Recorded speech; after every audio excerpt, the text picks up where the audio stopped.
Genesis chapter 8. After the flood, God forced more consequences on humanity. Genesis chapter 8 details the action of Noah and those animals and people who gathered him with on the ark.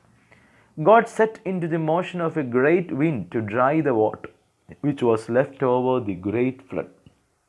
He stopped the rain, a process which took 150 days.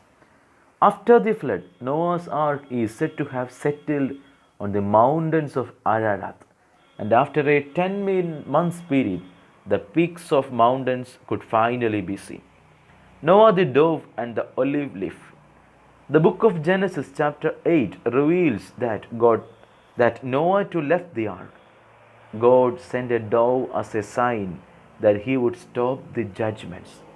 The dove brought with it an olive leaf to demonstrate that waters had indeed abated and vegetation would be growing again. After some time, Noah emerged and looked carefully at what had come out of the ark. God told Noah that he and his family could leave the ark.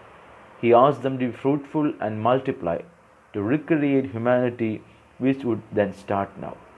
The same applied to all the animals that God asked Noah to safeguard in the ark. Noah built an altar, burnt offerings on it, and praised his Savior.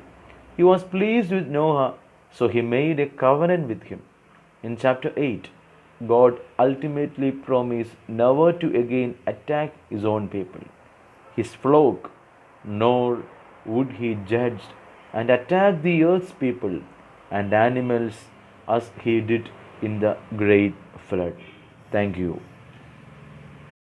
Genesis chapter 8. After the flood, God forced more consequences on humanity.